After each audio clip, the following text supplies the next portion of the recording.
नमस्कार, the leader Hindi के Bareilly bulletin में आपका स्वागत है। मैं हूं आपके साथ अपने प्रस्तोगी। आइए फटाफट अंदाज में जानते हैं कि आज बरेली में दिन भर क्या रहा। हल्की बारिश ने बढ़ाई ठंडक, दिन भर धूप रही नदारत। धनतेरस पर बाजार में जमकर धन वर्षा हुई तो सुबह सुबह आसमान ने भी हल्की जल वर्षा करके ठंडक का माहौल बना दिया।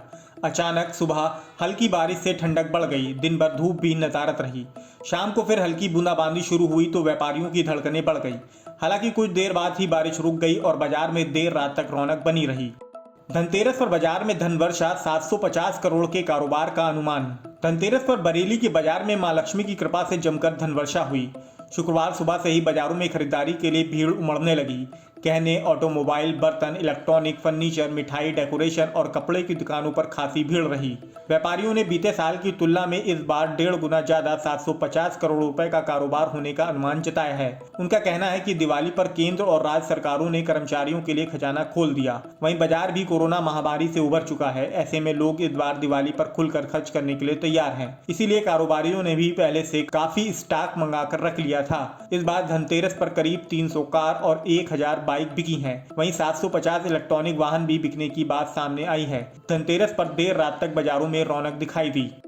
रुहेलखंड विश्वविद्यालय के 21वें दीक्षांत समारोह में राज्यपाल ने टॉपर्स को दिए गोल्ड मेडल। महात्मा ज्योतिबा फुले रुहेलखंड विश्वविद्यालय के 21वें दीक्षांत समारोह में कुलाधिपति राज्यपाल आनंदीबेन पटेल ने टॉपर्स को गोल्ड मेडल और उपाधि देकर सम्मानित करा। दीक्षांत समारोह में इस बार बेटियों का दबदबा रहा। 79 टॉपर्स में से 62 छात्राएं जबकि 17 छात्र हैं। समारोह में मुख्य अतिथि नैक के कार्यकारी परिषद के अध्यक्ष प्रोफेसर अनिल सहस्त्रबुद्धे, विशिष्ट अतिथि उच्च शिक्षा मंत्री योगेंद्र उपाध्याय और उच्च शिक्षा राज्य मंत्री रजनी तिवारी रही। इस मौके पर राज्यपाल ने कहा कि शिक्षा की तुलना किसी से नहीं है, इसलिए हमेशा आगे बढ़े, लक्ष्य बनाकर तैयारी करें, सफलता जरूर मिलेगी। पुलिस पर किसान की पीट कर हत्या करने का आरोप, इंचार्ज समेत पूरी चौकी सस्पेंड। भमौरा थाना क्षेत्र के गांव आलमपुर जाफराबाद में जुआ पकड़ने गई टीम पर किसान की पीट कर हत्या करने के गंभीर आरोप लगे हैं। किसान के परिजनों का कहना है कि सरदार नगर चौकी के प्रभारी टिंकू कुमार, दरोगा नेपाल सिंह, सिपाही दीपक, पुष्पेंद्र, मनोज और अंकित समेत 7 पुलिसकर्मी बगैर अधिकारियों को सूचना दिए एम्बुलेंस से सवार होकर जुआ पकड़ने के लिए दबिश देने पहुंचे थे। पुलिस को देखकर भगदड़ मच गई और सारे जुआरी भाग गए। इस दौरान पुलिस ने खेत से लौट रहे गांव निवासी किसान संतोष शर्मा को पकड़ लिया और जुआरियों के नाम पूछने लगे। उन्होंने नाम मालूम होने से इनकार किया तो लातों, घूसों और राइफल की बट से पीटना शुरू कर दिया। संतोष को तब तक मारा जब तक वह बेसुध नहीं हो गए। इस बीच संतोष के परिजन पहुंचे तो पुलिस एम्बुलेंस में बैठकर भाग निकली। परिजनों ने गंभीर रूप से घायल किसान को इलाज के लिए अस्पताल में भर्ती कराया, जहां संतोष ने दम तोड़ दिया। मामले में चौकी इंचार्ज टिंकू कुमार, दरोगा नेपाल सिंह, सिपाही दीपक, पुष्पेंद्र, मनोज, अंकित और एम्बुलेंस चालक विजय समेत 3 अज्ञात के खिलाफ हत्या, बलवा समेत अन्य धाराओं में मुकदमा दर्ज किया गया है। एसएसपी गुले सुशील चंद्रमान ने चौकी इंचार्ज समेत 7 पुलिसकर्मियों को सस्पेंड कर दिया है। देखिए मामले में किसान के परिजनों और एसपी देहात मुकेश चंद्र मिश्रा ने क्या जानकारी दी। मेरा नाम राजेश कुमार शर्मा। क्या घटना हुई थी? घटना, मेरा भाई ट्यूबवेल से आ रहा था घर के लिए रोटी खाने, 8:30 पौने 9 बजे का टाइम था सर। पुलिस ने जुआ पकड़ने के लिए रेड गांव में मारी थी सर। कुछ जुआरी भाग गए, कुछ पकड़ लिया। बाकी जुआरी कुछ भागते हुए मेरे ट्यूबवेल गाँव पहुँच गए। उधर से मेरे भाई आ रहे थे। पुलिस वालों ने जुआरी को ना पकड़ के मेरे भाई को पकड़ लिया और उससे पूछने लगे कौन कौन जुआरी थे। उन्हें नाम नहीं मालूम था तो क्यों कहाँ से बता देते वो, बताइए सर। उन्होंने कहा बताओ नहीं तो बहुत मारेंगे, तो उन्होंने मुझे पता ही नहीं है। तो उन्होंने वहीं पर जूता, चप्पल, लात, घूसा जो मार मिले साहब, वो जो भी मार मिला, जो चीज थी वो मारी सर। उन्हें मारते हालत में छोड़ के चले गए। जब धुंध उन्होंने मचाया तो हम लोग आए दौड़ के साहब। जब तक हम लोगों को देखा आते पुलिस वाले भाग गए। ठीक है, हम पे सर फैसला का दबाव सब मना रहा है कि फैसला करो, फैसला करो। हम सर फैसला नहीं करेंगे, हम कार्रवाई चाहते हैं, अरेस्टिंग चाहते हैं। जिन्होंने जांच करके हमारे उनको अरेस्टिंग करें, और कुछ नहीं चाहते। इसके अलावा हमें कुछ नहीं चाहिए बस। दबिश के दौरान एक एम्बुलेंस भी वहां पे होने की बात आ रही है सामने। जी एम्बुलेंस थी, उसमें बैठ के आए थे। विजय चला रहा था, बाकी पुलिसकर्मी सब बैठ के आए थे सर। उसमें 2 दरोगा, 4 सिपाही थे, 2 बिगर वर्दी वाले थे। वो मैं नहीं जानता सिपाही थे कौन थे, मुझे नहीं मालूम सर। ये जो सिपाही जो दबिश देने आए थे, ये क्या उसी एम्बुलेंस में बैठ के आए थे? जी हाँ, उसी एम्बुलेंस में बैठ के आए थे। दिनांक 8 नवंबर 2023 को रात्रि 9:30 बजे थाना भमौरा क्षेत्रांतर्गत चौकी सरदार नगर की पुलिस टीम जुआ की सूचना पर जुआ पकड़ने गई थी। जिसमें हुए घटनाक्रम में एक व्यक्ति घायल हुआ, जिसको उसके परिजनों द्वारा उपचार हेतु अस्पताल में भर्ती कराया गया।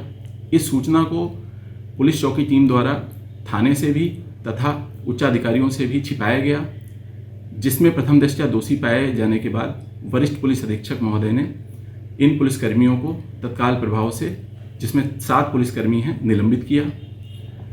इसी के अनुक्रम में आज दिनांक 10 तारीख को उपचाराधीन व्यक्ति की मृत्यु हो गई, जिसमें परिजनों ने इन पुलिसकर्मियों पर आरोप लगाते हुए तथा 4 अन्य व्यक्तियों पर आरोप लगाते हुए एक तहरीर दी है, जिसमें सुसंगत धाराओं में मुकदमा पंजीकृत किया जा रहा है। शव को कब्जे में लेकर पंचायतनामा पोस्टमार्टम की कार्रवाई की जा रही है। पोस्टमार्टम रिपोर्ट के आधार पर तथा उपलब्ध तथ्यों के आधार पर गहनता से विवेचना करने के उपरांत आवश्यक विधिक कार्रवाई संपादित की जाएगी। हथियारबंद बदमाशों ने चौकीदारों को बंधक बनाकर डाली लाखों की डकैती। सीबीगंज थाना क्षेत्र में तिलियापुर परदौली रोड स्थित जल आकाश कंपनी के गोदाम पर गुरुवार देर रात दर्जन भर हथियारबंद बदमाशों ने धावा बोल दिया। 2 चौकीदारों को बंधक बनाकर लाखों की डकैती को अंजाम दे डाला। बदमाश लाखों रुपए के लोहे का माल एक लोडर में लाद कर फरार हो गए। चौकीदार राजखान निवासी तिलियापुर और तुलाराम निवासी गांव बेओदा शेरगढ़ ने बदमाशों के जाने के बाद किसी तरीके से खुद को बंधन मुक्त करा और डकैती की जानकारी गोदाम के सुपरवाइजर राजेश यादव को दी। सुपरवाइजर की सूचना पर हल्का दरोगा रत्नेश पुलिस फोर्स के साथ मौके पर पहुंचे। एसपी सिटी राहुल भाटी ने बताया कि अब तक की जांच में घटना संदिग्ध लग रही है, कोई लिखित तहरीर नहीं मिली है। आप भी सुनिए कि मामले को लेकर एसपी सिटी ने क्या जानकारी दी। आज दिनांक 10 नवंबर 2023 को लगभग सुबह 9:45 बजे थाना सीबीगंज क्षेत्र के परधौली ग्राम में एक गोदाम में चोरी की सूचना प्राप्त हुई। वादी द्वारा बताया गया है कि दिनांक 9 और 10 की रात को लगभग 12:30 बजे अज्ञात चोरों द्वारा वहां के 2 चौकीदारों को बंधक बनाकर लाखों का लोहे का सामान चोरी कर लिया है। इस संबंध में जब जांच की गई और दोनों चौकीदारों से अलग अलग वार्ता की गई तो उन दोनों के बयानों में काफ़ी विरोधाभास पाया गया। अब तक की जांच से ये घटना संदिग्ध प्रतीत होती है, फिर भी इस घटना के संबंध में निष्पक्ष जांच की जा रही है। अभी तक वादी द्वारा कोई तहरीर नहीं दी गई है। जैसे ही तहरीर दी जाएगी इसमें मुकदमा पंजीकृत किया जाएगा और अग्रिम विधिक कार्रवाई की जाएगी। सड़क के गड्ढे नहीं भरे तो चीफ इंजीनियर के ऑफिस में धरने पर बैठे पार्षद गौरव सक्सेना। बीती 13 अक्टूबर को नगर निगम की बोर्ड बैठक हुई थी। इसमें वार्ड नंबर 49 शास्त्री नगर से पार्षद गौरव सक्सेना ने गड्ढा मुक्ति का मुद्दा उठाया था। इस पर मेयर डॉक्टर उमेश गौतम और नगर आयुक्त निधि गुप्ता वस्त ने अधिकारियों से सवाल पूछा तो चीफ इंजीनियर डीके शुक्ला ने शासन के आदेश पर 10 नवंबर तक गड्ढा मुक्ति अभियान चलने की बात कही थी। शुक्रवार को शासन की समय सीमा समाप्त हो गई, लेकिन सड़कों के गड्ढे नहीं भरे तो पार्षद गौरव सक्सेना चीफ इंजीनियर को उनके दफ्तर में ज्ञापन देने पहुंचे। इस दौरान पार्षद को देखकर चीफ इंजीनियर ऑफिस से उठकर चले गए तो गुस्से में पार्षद वहीं धरने पर बैठ गए। कहा कि जब तक रोड नहीं बन जाती तब तक रोज कार्यालय आकर धरने पर बैठेंगे। आप भी देखिए, जब चीफ इंजीनियर ऑफिस से उठकर जाने लगे तो पार्षद ने क्या कहा। मेंबर साहब प्लीज नहीं, आइए आइए आप मेरे ये साथ देख लीजिए चीफ साहब, आप जो है जा रहे हैं मुझे छोड़ के। आप जो है यहाँ पे मैं ज्ञापन देने आया हूँ आपको, मैं यहीं बैठा रहूंगा धरने पर। आप भाग रहे हो मुझसे। आप बैठ, इसमें लिखा है ये चीफ साहब जो है कार्यवाहक मुख्य अभियंता नगर निगम यहाँ से जो है कुर्सी छोड़कर चले गए। मैं उनसे कहता रहा कि मेरा ज्ञापन ले लीजिए। ये नगर निगम के जो है सामान्य बोर्ड की बैठक में पिछले उसमें जो है ये लिखा हुआ था कि 10 नवंबर तक गड्ढा मुक्ति करा देना है। ये बोर्ड में निर्देशित किया गया था मुख्य अभियंता महोदय को कि 10 नवंबर तक गड्ढा मुक्ति करा देना है। मेरे वार्ड 49 शास्त्री नगर की 3 फाइलें स्वीकृत हैं और उसमें मैंने मुद्दा उठाया था बोर्ड की बैठक में। पिछले 8 महीने से ज़्यादा समय हो गया, साल भर पहले टेंडर निकला था।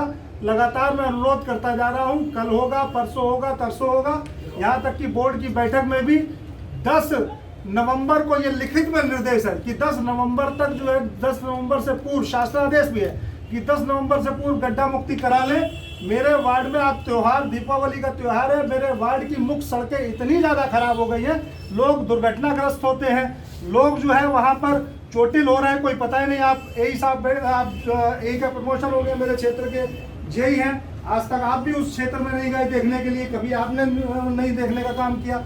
और जब मैंने जो है शुक्ला जी जो चीफ साहब है उनसे कहा कि उन्होंने कहा कि हम कल आ रहे हैं, परसों आ रहे हैं, लेकिन नहीं आए। और आज मैं यहाँ पर धरने पर बैठा हूँ और ये घोषणा करता हूँ कि जब जब कार्य दिवस में जो है नगर निगम खुलेगा तब तब मैं यहाँ धरने पर बैठूंगा जब तक ये काम नहीं करा देते। नैनीताल हाईवे पर चलती बाइक बनी आग का गोला, बीफार्मा छात्र की जिंदा जलकर मौत। फतेहगंज पश्चिमी के गांव मड़ौली निवासी अंकित गंगवार और उसका फुफेरा भाई रुपेश नवाबगंज के एक कॉलेज में बीफार्मा के छात्र थे। गुरुवार रात दोनों दिवाली मनाने बाइक से घर आ रहे थे। नैनीताल हाईवे पर भोजीपुरा थाना क्षेत्र में आटामांडा पेट्रोल पंप के पास अचानक बाइक आग का गोला बन गई। इससे बाइक चला रहे अंकित को बचने का मौका नहीं मिला और उसकी जिंदा जलकर मौत हो गई, जबकि बाइक पर पीछे बैठा रुपेश 80% तक झुलस गया। उसे उपचार के लिए मेडिकल कॉलेज में भर्ती कराया गया है। लापता युवक की नाले में मिली लाश शराब पीने का था आदी। सुभाष नगर में बालाजी मंदिर के पास रहने वाले गंगाराम रेता बजरी की दुकान पर ठेला चलाने का काम करते थे। वह कल रात से लापता थे। शुक्रवार सुबह उनका शव बिजली घर के पास नाले में पड़ा मिला। राहगीरों की सूचना पर पहुंची पुलिस ने गंगाराम के परिजनों को मौके पर बुलाया। बताया जा रहा है कि गंगाराम शराब पीने के आदी थे और नशे में नाले में गिरकर मौत होने की आशंका जताई जा रही है। बिजली पोल से टकराया वाहन, हाईटेंशन लाइन टूटकर गिरने से युवक की मौत। मीरगंज में गांव लाभेड़ी निवासी 26 वर्षीय अमित गुरुवार देर शाम काम से लौट रहे थे। चौकी के पास तेज रफ्तार वाहन बिजली के पोल से टकरा गया। इससे हाईटेंशन लाइन टूटकर अमित के ऊपर गिर गया और उसकी करंट लगने से मौत हो गई। फिलहाल आज के बरेली बुलेटिन में इतना ही। बरेली से जुड़ी ऐसी ही अन्य अपडेट्स पाने के लिए द लीडर हिंदी को सब्सक्राइब करना बिल्कुल ना भूलें।